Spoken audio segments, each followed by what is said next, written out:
Good evening, ladies and gentlemen. I am actually quite offended. The MC called me an act. She did not even use my pronouns, His Excellency. Can I ask every single one of you to stand up? I couldn't care less if you have an illness. Every single one of you, stand up. Repeat after me. Dear leader. Dear leader. We love you. We love you. We adore you. We adore you. We will do anything for you. Anything for you. Please sit down. I'm sure when I ask you to stand up, you thought you better be funny. You don't even stand up for your queen, do you? You are probably wondering what is an African dictator doing performing stand-up comedy in the United Kingdom. You are wondering what is an African dictator who has killed, not people, killed on stage, is doing performing stand-up comedy in the UK.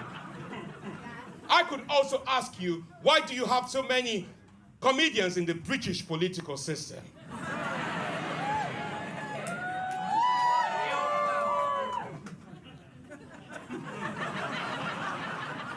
There's a reason why the English were able to steal land from primitive people back in the days. It was because of a law called terra nullius. Terra nullius means land that belongs to no one. And I have been using that same law to claim land across the United Kingdom. 11 years ago when I fled from Laughter Republic to come to St. Albans, I met a homeless man outside Tesco. He told me he was the leader of St. Albans. I bought him 3 cans of special brew, and he gave me St. Albans. St. Albans is not my property. The United Kingdom is not my property. I intend to unite the 3 southern tribes, the Welsh, the Cockneys, and the Cockneys. You're probably wondering the Halifax man is now in uniform.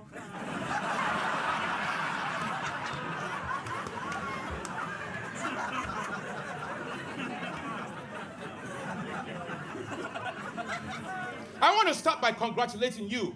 You are now an independent country. You are no longer part of the EU, even though you couldn't win the Eurosong Vision Contest. And you blame black players when they can't take penalties.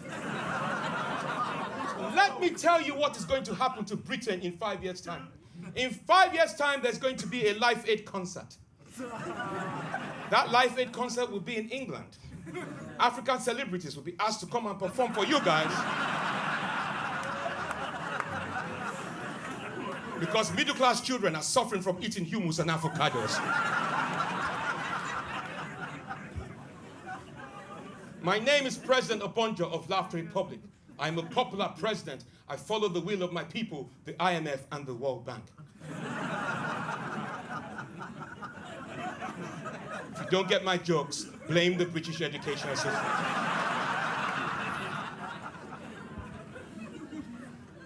Laughter Republic is a great country. It's very close to Wakanda. If you do not know where Wakanda is, I'm sorry, you're racist. Laughter Republic consists of 3 tribes. The Okorodudu tribe, which means goodness, the Kamutu tribe, which means gracious, and the Kaputu tribe, which means great balls of fire. And I come from the Great Balls of Fire tribe. The state capital of Laughter Republic is called Baghdad. We have several states. Islamabad, Banter Town, Chocolate Town, Giggle Town, Reflex Town, Farmville Town, and so on and so forth. You see, the Western media will tell you that there was a revolution in my country. I am the first elected military dictator in the world. Even though I had to put my name on the ballot box, and that was the only name on the ballot box. You see, when I got elected, before I got elected, we had wet seasons in my country. As soon as I got elected, I moved the equator very close to the Congo Basin. I moved it to my country. Now we have beautiful summers. Beautiful beaches, not beaches. Beautiful beaches, not beaches. Beautiful beaches, not beaches. Our schools are full since election. Our shops are full since election. And there are lots of single women since the election. We had water shortage before I got elected. Now we no longer have water shortage. We now have water, apart from when I have to water my golf course. We have replaced our currency with chicken giblets and powdered milk. We love to have British tourists come to our country, but when you come to our country, we tell you to come with your packed lunch. Ask me how many wives do I have. I have 6 wives because the doctor said I should rest on Sunday. Democracy is a virus, and we need to flatten the curve. Democracy is a virus, and we need to flatten the curve. It does not work. It doesn't matter which political party you support, Labour, Lib Dem, it does not work. Look, let me give you an example. The NHS, which I call the Nigerian Health Service,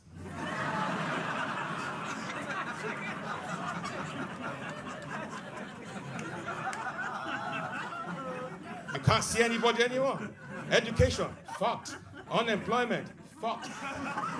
And one of the reasons why it is really, really messed up is that you do not let your political leaders sort your problems out. Every 5 years, you have an election. That is one of the reasons why I have written to the United Nations, and I've actually said to the United Nations that what we need is for all leaders to die in office. Can you imagine Boris Johnson, your leader for the next 40 fucking years? I have a dream! Not a wet dream, a political dream. That I got fed up of the Johnson government and I appointed the following people to my cabinet. Deputy President, Trevor McDonald. Secretary of State for Arts and Culture, Chris Eubank. My Food Minister, Levi Roots. My Sports Minister, John Terry. My Transport Secretary, Jeremy Clarkson. And the Chancellor of the Exchequer, the Halifax man.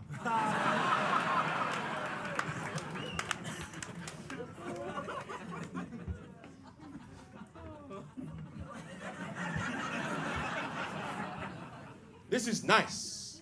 You know, I was banned on Twitter recently because I was banned on Twitter. And the reason why I was banned on Twitter is because I wrote to the African Union leaders. And I said, dear African Union leaders, I am really worried about the state of democracy in Britain. Wouldn't it be nice if we could get our act together and invade Britain so that we can protect democracy? Death to BBC and E4 Studios. Death to BBC and E4 Studios. Death to BBC and E4 Studios. On the 17th of July, 2019, Google it. BBC Studios and E4 made an announcement that they were creating this sitcom of an African dictator. You see, I was really, really pleased that after 11 years of living in this country, all of a sudden they're going to write about my presidency. I genuinely thought they had given the parts to Lenny Henry, since he's the only black man you see on TV. But they didn't give it to Lenny Henry. They gave it to this small black boy who happens to be a junior ranking officer called Condell Banjoko. I was really, really mad. I became really famous. You won't believe it. I ended up in the Daily Mail newspaper. I am the first black man to receive a positive story in the Daily Mail. You know what? I genuinely thought in July 2019, after I became famous, Daily Mail, newspaper, and everywhere else, that I will be at life at the Apollo. 3 years down the line, I am playing at the Comedy Store. But you see, during the pandemic, you people say you were under lockdown. I was under house arrest. A civilian prime minister puts a military dictator under house arrest. It's no coincidence he ended up having COVID. You have been a fantastic and wonderful audience. Some of you are still looking at me, wondering, what the fuck is this?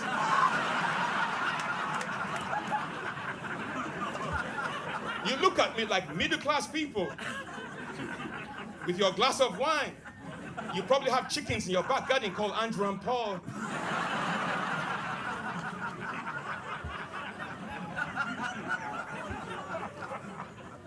I have an announcement to make, and this is my announcement. The comedy store might have told you you shouldn't worry about COVID, but let me tell you, after my gigs, you need to track and trace yourself for Ebola. Thank you very much.